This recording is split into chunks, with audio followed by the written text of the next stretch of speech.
అందుకే అంటున్నాను. అందుకే అప్పుడు దేవుడు మెచ్చి మరి కొన్ని అతేంద్రియ శక్తులు కూడా ఉంటాయి అని అంటున్నారు. దేవుడు ఇస్తాడు అని అంటున్నారు. నిజంగా అతేంద్రియ శక్తులు ఉన్నాయి అంటారా? ఒకవేళ ఎందుకు అంటే చాలా మందికి డౌట్ ఉంది. హనుమంతునికి కూడా అతేంద్రియ శక్తులు ఉన్నాయి అంటున్నారు. ఒకవేళ ఉన్నది నిజమే అయితే ఆ శక్తులు కావాలి అంటే ఏం చేయాలి? ఇక్కడ మానవుడిగా ఉండకూడదు, అప్పుడు శరీరం ఉండకూడదు. శరీరం లేని వారికి మాత్రమే అతీంద్రియ శక్తులు ఉంటాయి. అంటే అది అర్థం కాదు కొంచెం. ఇప్పుడు ఒక రూపం ఉంటుంది, దేవుడికి మనము కొలుచుకోవాలంటే ఇప్పుడు గాలి మనకు కనిపించదు, అలానే అతీంద్రియ శక్తులు కూడా మనకు కనిపించవు.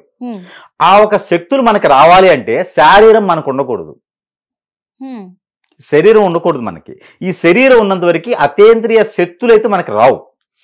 ఆ ఒక కృపా కటాక్షణాలతో కొన్ని రకాల అటు వైబ్రేషన్స్ అయితే మనకు వస్తాయి. పాజిటివిటీ అంటారు.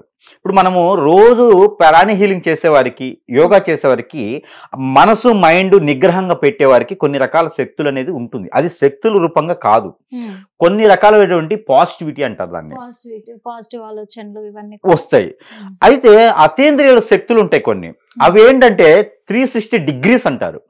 ఒక మనిషి ఆకారం వచ్చేసి 360 degrees లో మనం పరిగణలోకి ఉంటాం. ఆ శక్తులకి నిజంగా చెప్పాలంటే 0.5% మాత్రమే శక్తి ఉంటుంది. అతీంద్రియ శక్తులు అంటే 360 degrees ఉండవు. 360 degrees ఉండేది ఒక గ్రహానికి, మనిషికి మాత్రమే భూమి మీద. అయితే ఈ అతీంద్రియ శక్తులు ఏవైతే ఉన్నాయో అవి ఒక్కొక్కటి ఒక్కోలా ఉంటాయి. ఆ శక్తులు ఒక్కొక్క దానికి బలం వచ్చేసి 0.5. మన రీఫుల్ ఉంటుంది, ఆ పాయింట్ పైనగానే చాలా మందికి వేరే వేరే అనుకుంటారేమో. 0.5 అంటే మనకి ఇప్పుడు రీఫుల్స్ కొన్ని ఉంటాయి, బాల్ పెన్ రీఫుల్స్ 0.5 అంటే సన్నగా ఉంటాయి. ఆ ఒక శక్తి అనేది అంత ఉంటుంది అనమాట. 0.5 అంటే 360 degrees క్యాలిక్యులేషన్ చేయండి, ఎంత తక్కువ వస్తుంది. అంతే శక్తి ఉంటుంది ఎవరికైనా సరే. ఆ శక్తులు అతీంద్రియాలకు రావాలి అంటే మానవ శరీరం అనేది ఉండకూడదు. అందుకోసమే ఒక్కొక్కరికి ఒక్కొక్క జ్ఞానం పెడతారు, ఒక్కొక్కరికి ఒక్కొక్క రుద్రం పెడతారు, ఒక్కొక్క కోరిక, ఒక్కొక్క ఆశ. ఎందుకు అంటే కళ్ళు చెడ్డవి, నోరు చెడ్డది. ఈ మనకు ఉన్నటువంటి ఏవైతే ఉన్నాయో, పంచరంధ్రాలు ఏవైతే ఉన్నాయో ఇవన్నీ కూడా మనకి చెడ్డగా పరిగణనలు తీసుకోవాలన్నమాట. నోరు మంచిది కాదు, చెవులు మంచిది కాదు, ముక్కు మంచిది కాదు, ఏది మంచిది కాదు. అందుకనే మనం అనేది ఆ శక్తులు మనకి మానవులకి రావు. ఇకపోతే హనుమాన్ అన్నారు మీరు. హనుమానికి మానవ శరీరం అనేది ఉండదు. ఎవరు ఎలాగా చెప్పున్నారో నాకైతే తెలియదు. ఏ పురాణ గాథలో కూడా హనుమాన్ యొక్క పురాణము శివ పురాణంలో కూడా హనుమాన్ గురించి ఉంటుంది. మనము హనుమాన్ నుంచి ఎక్కడి నుంచి చూస్తాం? హనుమాన్ అంటే రామాయణ భారతాల్లో హనుమానుడు ఉంటాడు, భారతంలో రూపంతో ఉండడు. జెండాపై కపిరాజులో హనుమానుడు ఉంటాడు. అది భారతం రాయడానికి మూలం హనుమానుడే. జెండాపై కపిరాజు ఉంటాడు. హనుమానుడు వినేసి విఘ్నేశ్వరుడి దగ్గరికి వస్తాడు. విఘ్నేశ్వరుడి దగ్గరికి వచ్చాగానే ఆ ఏనుగు దంతంతో రాస్తాడు అనేది భారతం ఒక కథ ఉంటుంది మనకి. అంటే రూపంతో లేనటువంటి భారతం అక్కడ హనుమానుడు ఉండడు. ఎక్కడ హనుమానుడు ఎందుకున్నాడు అంటే ఆయన రూపంతో ఉండడు, అక్కడ శారీరం దాల్చి ఉండడు. ఇకపోతే రామాయణ కాలంలోకి వచ్చేటప్పటికి హనుమానుడు ఉంటాడు. కానీ ఇక్కడ అందరికి తెలియని విషయం ఏంటంటే హనుమాన్ అనే రూపం లేదు, హనుమానికి శారీరం ఉండదు. ఓన్లీ మీరు అన్నటువంటి అతీంద్రియ శక్తులు ఉంటే చూసారా, ఆయన అనుకున్నప్పుడల్లా ఏదో ఒక రూపంలోకి వస్తాడు. అందుకే మనకి కోతిలాగా మనం పరిగణలో తీసుకున్నాం హనుమాన్ని. ఆయన రూపం దాలిస్తే ప్రపంచం అంతా తినేస్తా ఉంటాడు. రూపం దాల్చడం ఆకలి ఎక్కువైతుంది. ఎందుకంటే ఆయనకు ఉన్నటువంటి శక్తులు అలాంటివి. ఆయనకి సంబంధం లేదు. ఆయనకి శారీరం ఉంటే గనక వారికి ఉన్నటువంటి శక్తులు ప్రపంచాన్ని తినేసేటువంటి శక్తులు ఆకలితో ఉంటాయి. అంత శక్తియుక్తులు కలవాడు హనుమానుడు. కాబట్టి ఆయనకి రామాయణ కాలంలోనే కాదు ఎక్కడా కూడా హనుమానికి రూపం ఉండదు. అయితే మనము చూసింది ఏంటంటే ఆయన ఏ రూపంలోకి అయితే వెళ్తాడో అప్పుడు మనకి పరిగణలో తీసుకొని ఈయనే హనుమానుడు అని చెప్పేసి మనం తీసుకుంటాం. శివ పురాణంలో ఏముంది అంటే మనిషి జీవనము కోతి నుంచి మనం వచ్చాము అని ఒకటి తీసుకుంటారు. శివ పురాణంలో ఉంటుంది ఇది. మనిషి జీవనము కోతి నుంచి ఏర్పడిందని ఉంది. దాన్ని బట్టి ఆ అతీంద్రియ శక్తులు అనేది హనుమానుకు వచ్చినాయి కాబట్టి ఆ కోతి రూపాన్ని హనుమానుగా మనం పరిగణలో తీసుకుంటాము. హనుమానుడు చూడటానికి చాలా అందంగా ఉంటాడు. హనుమానుడు 11 అడుగులు ఉంటాడు నిజస్వరూపంగా. అలాంటి హనుమానికి శారీరం ఉండదు. మీరు వాటర్ కావాలంటే హనుమాన్ వాటర్గా మారిపోతాడు. అగ్ని కావాలంటే హనుమానుడు అగ్నిగా మారిపోతాడు. అంటే ఆయనకి ఆ అతీంద్ర శక్తులు ఎన్ని ఉన్నాయంటే 360 ఉన్నాయి. ఆ తర్వాత గురువుగా వచ్చినటువంటి సాయిబాబాకు కూడా 360 శక్తులు ఉన్నాయి. ఆయన నైట్ మీరు నిద్రించేటప్పుడు ఇవన్నీ ఉండవు, ఈ కీళ్ళు కాళ్ళు ఏమి ఉండవు, నరాలు దండానికి ఆరేసుకొని పడుకుంటారు. ఆయన రూపం కనిపించదు, సాయిబాబాకు కూడా రూపం ఉండదు. పుట్టపత్రి సాయిబాబాకు కాదు, షిరిడి సాయిబాబా మనం చెప్పుకునేటువంటి సాయినాథునికి రూపం ఉండదు, అల్లాకి రూపం లేదు, యేసు ప్రభుకి రూపం లేదు. వీరంతా కూడా దేవునికి సంబంధించినటువంటి దూతలు. మనం ఇప్పుడు అతీంద్రియ శక్తులు వాళ్ళనిగా పిలుచుకుంటున్నాం. ఇప్పుడు మనము డైరెక్ట్ గా అతీంద్రియ శక్తులు దైవదూతల్ని మనం పిలవలేము. అందుకని మనం ఏం చేస్తామంటే అతీంద్రియ శక్తులు ఉన్న వారి దగ్గరికి వెళితే మనకి పాజిటివ్ వస్తుందని హనుమాన్ని పూజిస్తాం, అల్లాని పూజిస్తాం, ఆ యేసు ప్రభుని పూజిస్తాం. వీరంతా గురువులు. ఆ అతీంద్రియ శక్తుల్ని అవలీలగా ఆ ఆవచన చేసుకున్నటువంటి వ్యక్తుల దగ్గరికి మనం వెళ్తాం. ఇప్పుడు మనము ఒకటి గుర్తుపెట్టుకోండి, ఇప్పుడు మనకి ఏదైనా సరే ఒక పాజిటివిటీ కావాలంటే ఏం చేస్తాం? ఆలయానికి వెళ్తాం, మన ఆలోచన విధానం మార్చుకుంటాం, మెడిటేషన్, ప్రాణ హీలింగ్ చేస్తాం, ఇదే చేస్తాం. అదే విధంగా మనకి ఎక్కడైతే పాజిటివిటీ ఉందో అక్కడికి వెళ్ళిపోతాం మనం. అలాంటి పాజిటివిటీ ఉన్నటువంటి వాటి ఏంటి అంటే మనం డైరెక్ట్ గా శక్తులు మనం పిలుచుకోలేం కాబట్టి అప్పుడు మనం హనుమాన్ మందిరం కానీ మనకు నచ్చినటువంటి ఇష్టదైవానికి ఆలయానికి వెళ్ళేసి పూజ చేసుకోవడం వల్ల మన మనస్సు ప్రశాంతంగా ఏర్పడుతుంది. అది శక్తుల యొక్క గొప్ప విషయం. మరొకటి, ఈ హనుమాను చూడదగినటువంటి వ్యక్తి, పంచేంద్రియాలు పనిచేసేటువంటి వ్యక్తి, రాములు వారికి 2 సార్లు దర్శనం ఇచ్చినటువంటి వ్యక్తి. రాములు వారు అంటే అత్యద్భుతమైనటువంటి ప్రేమ, అనురాగం, ఆప్యాయత కాకుండా ప్రాణం కూడా ఇచ్చేటువంటి అంత భక్తుడు అనమాట హనుమానుడు.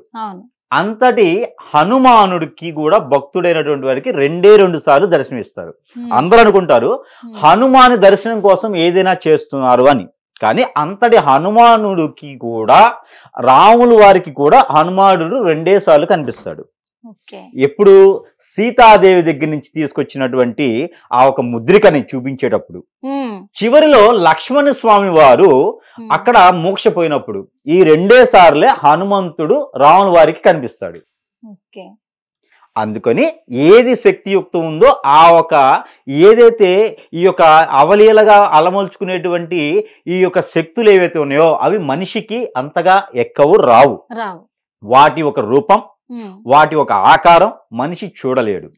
కొన్ని రకాల దేవశక్తులు ఉంటాయి, అవి మనకి కొన్ని రకాల మంత్రోచ్చారణతో పని చేస్తాయి, వాటికి ఆకలి ఎక్కువ వేస్తుంది. ఇప్పుడు మీరు చూసినట్టయితే కనుక మనకి ఎక్కడెక్కడ చూసి నరరూప రాక్షసులు అంటారు.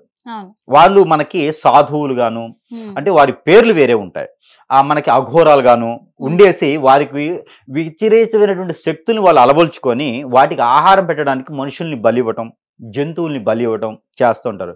ఇప్పుడు చేసే తప్పులు జనానికి ఏంటంటే ఆ మేకల్ని, కోళ్ళని అమ్మవాళ్ళకి బలి ఇవ్వటం, ఇది చేయకూడదు. ఆ శక్తులు అనేది అక్కడ చెడైపోతాయి. ఆ మరణించినటువంటి మేకలు, వీటి ఆత్మలన్నీ కూడా ఆ గుడి చుట్టూ ఆవాహన చేస్తాయి. ఆ చేసినప్పుడు ఏమిటంటే అవి అవధూతలు అవుతాయి అనమాట, దేవదూతలు కాదు, అవధూతలు అవుతాయి. ఆ అవధూతలే మనకి అమ్మవార్లు పూనారు, అయ్యవార్లు పూనారు అంటారు కదా. మనిషికి ఎప్పుడు ఆ ఒక దేవదూతలు రారు. దేవదూతలు మనకి ఒక ఎమ్మెల్యేకి, ఎంపీకి బాడీ గార్డ్స్ ఉంటారు. ఆ బాడీ గార్డ్స్ లాగా అమ్మవారి అయ్యవారి ఆలయాల్లో ఉంటారు. వాళ్ళకి అమ్మవారిని అయ్యవారిని కాపాడుకుంటూ ఉంటారు. ఈ యొక్క చెడు దూతలు ఉంటాయి, ఇవి మనుషులకి పూనుతాయి, మాట తప్పు వస్తుంది, ఒకటి చెప్పి ఇంకోటి చెప్పేస్తారు. అవి వచ్చి కూడా ఒక 2.5 నిమిషం కన్నా ఎక్కువ ఉండదు. ఈ బాడీలో 2.5 నిమిషం కన్నా ఎక్కువ అవి అలమల్చుకోలేవు. మనం చేసేటువంటి చెడు కార్యక్రమం, మనం తినేటువంటి భుజించేటువంటి వీటికి 2.5 నిమిషం కన్నా ఎక్కువ ఉండకూడదు. 3వ నిమిషం ఉందా నీ బ్లడ్ క్లాట్ అయిపోద్ది, శ్వాస ఆగిపోతుంది. వాస్తవంగా అయితే అమ్మవార్లు పోవడానికి ఇదే కారణం. 2.5 నిమిషం కన్నా ఉండదు. వాటి ఒక వైబ్రేషన్ కొంతవరకు వీరికి కనిపిస్తూ ఉంటుంది, వీరికి మానవులకి, జనానికి అయితే ఇది ఒక శక్తులు అనేది ఇలా ఉంటుంది. అయితే మనకి శివపురాణం ప్రకారంగా హనుమానుడికి శక్తి అనేది ఉంటుంది. ఈ 360 శక్తులు ఏవైతే ఉన్నాయో ఈ శక్తుల ద్వారానే పని చేస్తారు. రామాయణ, భారత, కలియుగంలో కూడా చిరంజీవులుగా జీవిస్తారు వారు. ఎందుకు చిరంజీవులుగా జీవిస్తారు అంటే వారికి చర్మం లేదు, అది అందుకని వారికి చావు లేదు, చర్మం లేదు, ఏముండదు అనమాట. అందుకని వారు ప్రకృతి ఉన్నంత వరకు, భూమి ఉన్నంత వరకు కాదు, ప్రకృతి ఉన్నంత వరకు వారు జీవించే ఉంటారు. గాలి, వాన, అలానే గాలి, నీరు, మనకి నిప్పు, ఇవన్నీ ఉన్నంత వరకు కూడా వారు జీవించి ఉంటారు, ఆ ఒక శక్తుల రూపంలో ఉంటారు. మరొకటి, ఇలాంటి దేవుడికి కాకుండా గురువులు అంటారు వీళ్ళందరినీ. ఈ గురువులకి మనము ధ్యానం చేయడం ద్వారా వారికి ఉన్నటువంటి శక్తుల వలన మనకి త్వరగా పని చేసేటువంటి విధానం ఉంటుంది అన్నమాట. ఎందుకంటే వారు ఎప్పుడు మన చుట్టూతో ఉంటారు, మనకు తెలియదు అది. ఆ ఒక అవధూతల ద్వారా మనకు చుట్టూతో ఉంటారు కాబట్టి పని త్వరగా అవుతుందని వారితో పాటు మనం కొలుస్తూ ఉంటాము. ఇంకోటి ఏంటంటే, మనం డైరెక్ట్ గా దేవుని దగ్గరికి వెళ్ళి మనం కోరుకోలేం కాబట్టి ఇలా దేవుని యొక్క కృపతో ఉన్నటువంటి ఈ యొక్క దేవుని యొక్క గురువులు వీరితో మనము మొరబెట్టుకొని ఉంటాం. ఇది వారికి ఉన్నటువంటి శక్తియుక్తుల యొక్క కథ. హిట్ టీవీ యాప్, ఇందులో short news, live news, entertainment shows, movies, digital magazines తో పాటు మీ జిల్లా వార్తలను కూడా ఫ్రీగా చూడొచ్చు. ఇంకెందుకు ఆలస్యం, వెంటనే హిట్ టీవీ యాప్ ని డౌన్లోడ్ చేసుకుని ఫ్రీగా ఎంటర్టైన్మెంట్ పొందండి. Hit TV app. Hit TV app. Please download hit TV app. Hit TV app ని ఫ్రీగా డౌన్లోడ్ చేసుకుని ఎంజాయ్ చేయండి. మీకు నచ్చిన ఎంటర్టైన్మెంట్ కోసం హిట్ టీవీ యాప్ ని ఫ్రీగా డౌన్లోడ్ చేసుకుని ఎంజాయ్ చేయండి. హిట్ టీవీ యాప్ ని డౌన్లోడ్ చేసుకుని ఆస్వాదించండి, ఆశీర్వదించండి. ఇంతమంది సెలబ్రిటీలు హిట్ టీవీ యాప్ ని డౌన్లోడ్ చేసుకోండి అని చెప్తున్నారంటే ఎంత మంచి యాప్ ఆలోచించండి. అమెరికా అమెరికా అమెరికా అమెరికాలో చదవాలనుకునే వాళ్ళకి విశ్వసనీయమైన పేరు మన శౌర్య కన్సల్టెన్సీ. UK లో 1 year masters, UK లో 1 year masters, 2 years work permit up to 5 years visa. Contact Saurya Consultancy. Contact 89851 89851.